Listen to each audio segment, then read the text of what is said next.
3 lawan 2. Seorang Nur sudah mempersiapkan pelontar di tangan, langsung dikeker, meletup.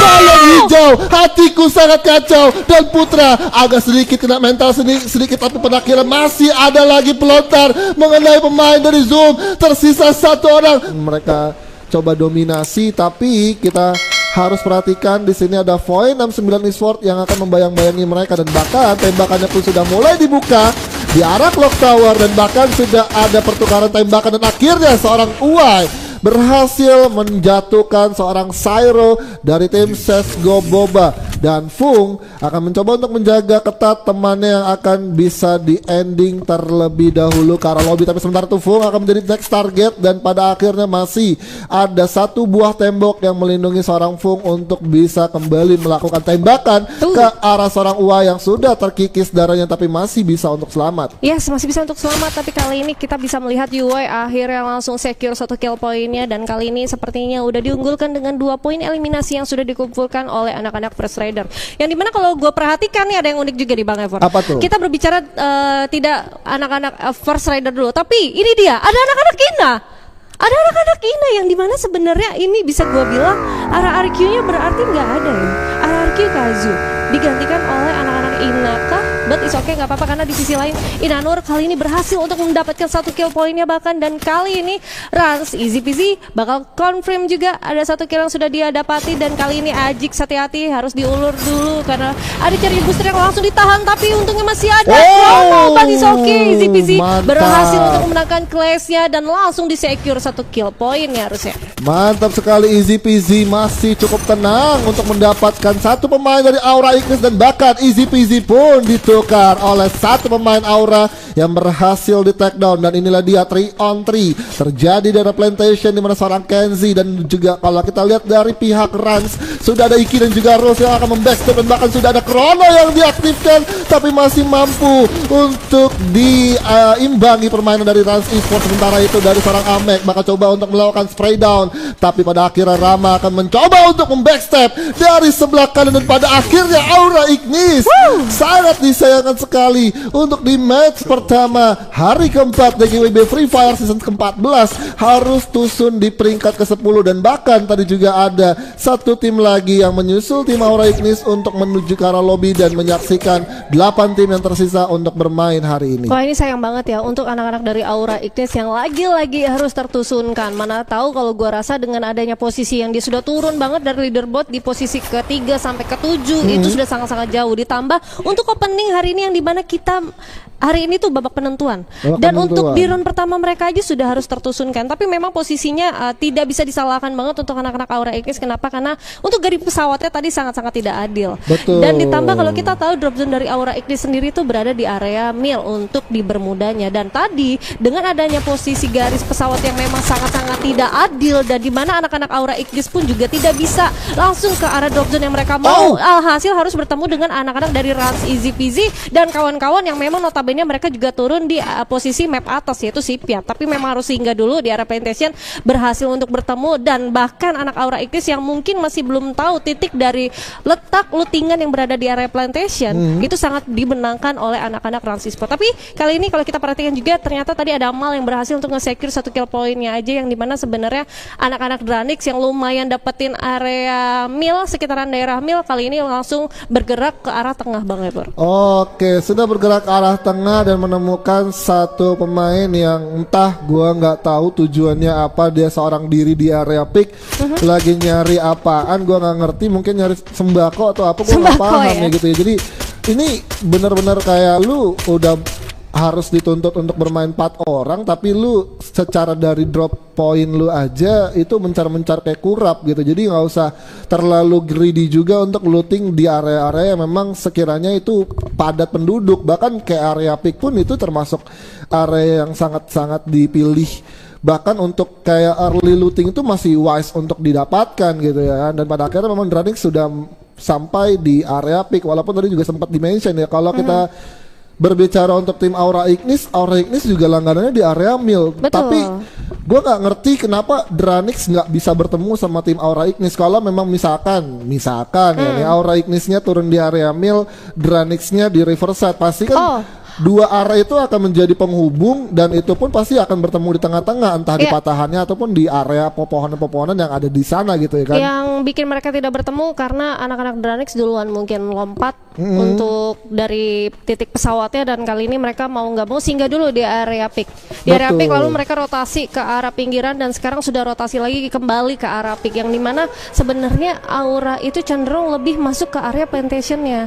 So satu rotasi yang sangat mirip banget oleh anak-anak dari Rans Esport yang memang kita tahu nih Rans Esport selalu dan always turun di sana gitu kan. Dan kalau gua rasa sih dengan adanya pilihan dari Bonofide yang tidak mau turun di satu titik drop zone atau garis pesawat yang sama, itu membuat anak-anak Bonofide paling nggak menghindari early fight-nya karena dia tahu banget dari arah yang ketidakadilan sang pesawat tadi memang sangat-sangat tidak wise kalau mereka harus turun di arah drop zone yang memang mereka inginkan. Ya paling nggak dia mau nggak mau harus turun di tempat yang berbeda dan mencari tempat transport yang sangat enak untuk melalui drop zone yang mereka mau. Tapi kali ini kalau kita perhatikan lagi nih Bang Ebor, ada Zoom Esport yang gue kali-kali sering banget mention berdua bigan kemarin bahwa untuk Zoom Esport itu sangat konsisten. Walaupun dengan adanya 15 round yang sudah mereka lalui selama 3 hari, mereka tuh hanya berhasil mendapatkan 1 kali buyahnya aja di hari terakhir. Tapi dengan poin-poin yang sangat konsisten dari anak-anak Zoom Esport untuk poin killnya, placement yang mereka dapetin, sehingga mereka masih masuk banget untuk ke top 6-nya Bang Ever. Betul, masih memungkinkan untuk Zoom Esport bisa mengamankan top 6 dan bisa masuk ke babak grand final. Dan gue sebenarnya juga setuju sih sama satu info yang mungkin dikasih tahu sama kamu dan juga Kak Bigan, bahwa memang Zoom Esport sendiri gue ngelihat nih ya, 4 member yang secara dari komitnya mereka itu jujur sangat-sangat gue suka banget. Mereka tahu objektifnya mau pilih apa, terus kayak untuk dari situasi juga mereka benar-benar bisa ibaratnya menerapkan situasi yang fleksibel. Karena kalau misalkan dari musuhnya mau coba buat ngehajar mereka, mereka juga siap untuk bisa terima gitu kondisi di mana mereka harus fight 4 lawan 4. Dan kalaupun mereka memang coba buat objektif ngamanin zona, ya mereka juga pastinya akan bisa ambil poin-poin ataupun cek-cek poin yang memang bisa diamankan untuk diambil di arah dalam zona. Dan tapi kalau kita melihat di sini, ternyata tim Zoom Esport memilih untuk berkunjung ke arah Sipiar dan seorang Rus sudah terpojok posisinya dan bahkan belum sempat untuk naik ke arah mobil dan akhirnya ditinggali oleh Iki dan dibiarkan seorang Rus akan menjadi bait untuk dari tim Rans Esport bisa mempertahankan placement point. Terus sementara itu seorang Rus sudah mempop up 1 wall di sana, tapi nampaknya seorang Rus terkena damage yang sangat sakit dari charge booster. Masih ada seorang Lukman menggunakan satu respon gol yang sangat cepat dan pada akhirnya Rus harus terhentikan begitu saja di area Sipiar. Tapi di sisi lain di ada kill feed. Oh my god, what happened? EVOS Immortal harus tertusunkan di peringkat ke-8 di tangan Dranix Esports. Wow, ini luar biasa sih. Dranix Esports menunjukkan eksistensinya di mana memang mereka beberapa kali di turnamen-turnamen lain agak sedikit mungkin terseok-seok ataupun gagal dapatin momentum yang baik, tapi pada akhirnya memang Dranix Esports masih bisa untuk memaksimalkan satu posisi mereka untuk bisa menang di tangan EVOS Immortal. Tapi kalau kita melihat di sini juga ada tim RRQ yang dimana perannya digantikan oleh satu member ataupun satu tim dari tim INA yang akan menggantikan Kazu yang lagi GR di play-ins FFBL. Yes, itu dia ya. Pokoknya kita selalu mendukung tim-tim yang tidak mengikuti acara rangkaian dari DGWB hari ini. Let's say bisa aku bilang mungkin ada Bonofide juga yang tidak mengikutinya dan ada GRC juga harusnya, dan ini yang bikin kita semakin lebih concern juga bahwa banyak banget sekarang anak-anak yang lagi berfokus tidak hanya kepada satu DGWB aja, tapi kita tetap harus mensupport mereka ya kan, karena apapun yang mereka pilih itu adalah pasti hasil yang terbaik juga. Betul. So kita bakal back to the game aja. Kenapa? Karena ini unik banget. Walaupun RRQ Kazut benar-benar sudah tergantikan posisinya, tapi kita bisa mention lagi untuk poin leaderboard dari RRQ Kazut itu 212 yang benar-benar sudah jauh banget gap poinnya dari posisi rank kedua, yaitu anak-anak dari First Rider. Jadi it's okay, nggak apa-apa walaupun perform mereka dari anak-anak INA mungkin masih kurang bagus, tapi paling enggak mereka tuh paling enggak bisa menggantikan posisi yang dimana sebenarnya sudah cukup aman. Betul, cukup aman. Tapi kalau kita melihat di arah map sendiri ada tim yang gak aman banget posisinya karena sudah bakal di sandwich dan bahkan terus disambut oleh tembakan-tembakan timah panas yang dilakukan oleh tim 7, di mana tim 4 dari Rans Esports juga sudah memilih jalur yang agak sedikit salah menurut gua dengan mungkin pemilihan dari drop point ataupun drop compound yang mereka pengen coba buat secure. Tapi pada akhirnya kita masih fokus dulu ke arah tim RRQ yang diwakilkan oleh tim Ina, di mana udah ada adu pelontar sini adu pelontar, dan kalau kita melihat seorang Sahin sudah melakukan satu pengurangan dirinya dengan menggunakan gua, dan pada akhirnya seorang Nur masih bisa berhasil mendapatkan satu korban di sana, dan akhirnya ada juga cover fire yang sangat baik, dan pada akhirnya satu pelontar terakhir dari seorang Nur bisa mengeliminasi tim lawannya di arah kompon di rumah kayu, dan bahkan tim Rans pun juga menyusul di peringkat ke-6. Dan that's it, kita akan melihat 5 tim lagi yang tersisa dengan 16 orang yang masih hidup, dan kita akan melihat pemandangan tim-tim yang sudah pincang satu membernya untuk bisa bertahan sampai ke arah zona late game. Yes, dan kali ini kita bisa melihat ada 5 tim yang tersisa, 16 orang bahkan dengan posisi zona masih belum terlalu kecil maksud aku.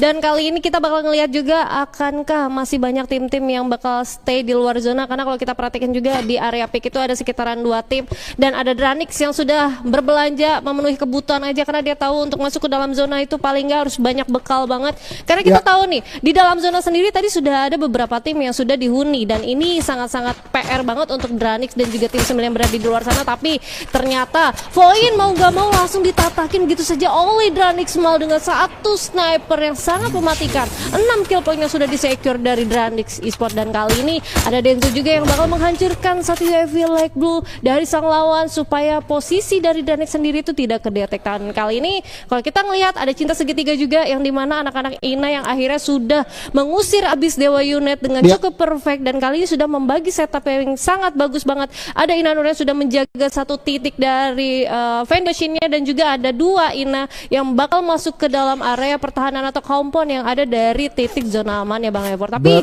kalau kita perhatikan juga Dranix lagi-lagi mau nggak mau harus mengusir posisi balik lagi dari RRQ, dan kali ini berhasil untuk mendapatkan satu knockdown ya Bang Ebor. Iya, ini harusnya menjadi momentum yang sangat-sangat dimanfaatkan oleh Dranix karena nggak ada sama sekali gangguan tim yang ingin mencoba untuk merusuh ke arah 2 tim yang berada di arah high ground. Ini akan menjadi keuntungan yang sangat-sangat luar biasa didapatkan oleh Dranix, tapi gue nggak tahu kenapa mereka tidak berani untuk bisa melanjutkan perjalanan mereka menuju ke arah rumah kayu yang sudah diisi oleh tim RRQ yang diwakilkan oleh tim Ina. Tapi kalau kita melihat sedikit tengok ke arah satu bird view, sudah ada First Rider yang harus kehilangan satu member, dan bahkan sudah ada seorang Suzana yang akan mencoba untuk menghancurkan vehicle yang dimiliki oleh First Rider untuk melakukan distraksi ke arah tim-tim yang berada di arah open field, dan sama sekali kosong untuk dari obstacle permanen. Kalau kita lihat juga dari seorang Zenzo sudah mulai terkikis darahnya, tapi masih bisa untuk mempertahankan posisinya dan juga masih melakukan satu healing dengan adanya inhaler yang dihirup, dan seorang Mal dengan penggunaan double sniper AWM dicampur Bareta akan menjadi damage yang sangat-sangat tidak tak terhingga damage-nya dan tak terbendung juga, yang mungkin bisa ditahan oleh pemain-pemain tersisa untuk match pertama map Bermuda. Yes, kali ini 4 tim aja yang tersisa, 12 tim yang masih survive, tapi Susananya harus headshot di tangan Diwan, yang dimana posisinya benar-benar sangat penting banget harusnya Dranix yang dia cukup kewalahan karena harus terbagi banget fokusnya dengan 2 tim yang ada. Walaupun sebenarnya di sini Dranix benar-benar tidak masuk ke dalam zona amannya, dan itulah posisi dari sang lawan mencoba untuk menggerus atau mencoba untuk ngedistract anak-anak Dranix supaya tetap tidak akan masuk ke dalam zona amannya. Karena apa? Karena poin-poin eliminasi ini cenderung sangat-sangat mematikan, apalagi ini adalah babak-babak penentuan, dan kali ini kita bakal melihat Otang aduh Aim, dan kali ini Otang juga harus terkena lockdown Bang Ebo. Iya, harus terkena down, dan bahkan dari seorang Mal mendapatkan korban selanjutnya. Pada akhirnya tidak terlalu aware dari sekitaran yang sudah dihuni oleh tim Dranix di arah high ground, dan bahkan masih ada seorang Putra yang menyimpan satu senjata pelontar dan sudah mulai mencoba untuk melakukan tembakan dan juga lontaran pelurunya yang dimiliki, dan pada akhirnya masih belum sampai ke titik di mana Dranix Esports lagi bertengger di atas atas. Tapi kalau kita melihat dari seorang Mal dan juga 3 kawannya, 2 kawannya lagi tersisa dari tim Ranix akan coba untuk komit tembakan ke arah Force Rider yang lagi kewalahan untuk berada di pinggir zona, dan bahkan sudah terbuka lagi satu peluang di sana, dan ini dia pemain Ranix dari seorang Denzo berhasil membantu seorang Mal yang mendapatkan satu korban dengan satu AWM, dan akhirnya berhasil digotong royong oleh seorang Denzo dan akhirnya bisa menyelesaikan Force Rider di peringkat keempat. 3 tim yang tersisa, 8 orang yang masih hidup. Suzana akan mencoba untuk menjadi sang frontliner untuk membuka Glue Wall satu persatu, tapi nampaknya kita melihat juga tim RRQ atau tim Ina akan sedikit perlahan-lahan masuk ke area territorial defense yang dimiliki oleh Zoom Esports, dan pada akhirnya ada satu proyektil skill yang diaktifkan.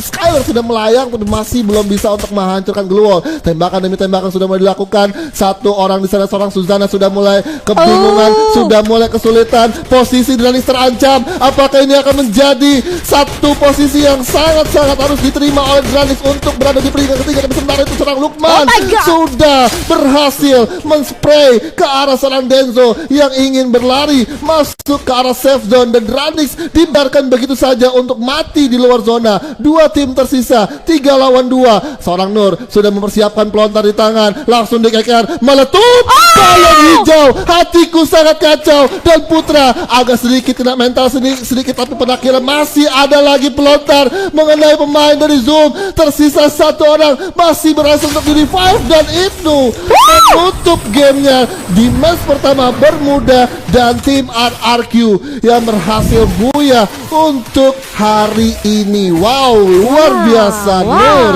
benar-benar sensasional anak-anak dari RRQ Ina atau RRQ Kazu yang sudah digantikan posisinya oleh Ina, dan sudah dibuktikan bahwa mereka bisa mendapatkan buya untuk di match pertama kita. So, sangat-sangat luar biasa, apalagi dengan adanya granat dan juga M79 yang sudah dilontarkan oleh Nur ke arah anak-anak dari Zoom Esports. Walaupun sebenarnya Zoom Esports di sini sudah sangat-sangat baik banget untuk mendapatkan posisi waktu di late game-nya. Dia tahu nih posisinya benar-benar mereka tuh masih dapetin cuannya gitu. Dan kita tahu juga ada Dranix yang sangat kesusahan untuk masuk ke late game-nya, karena yang pertama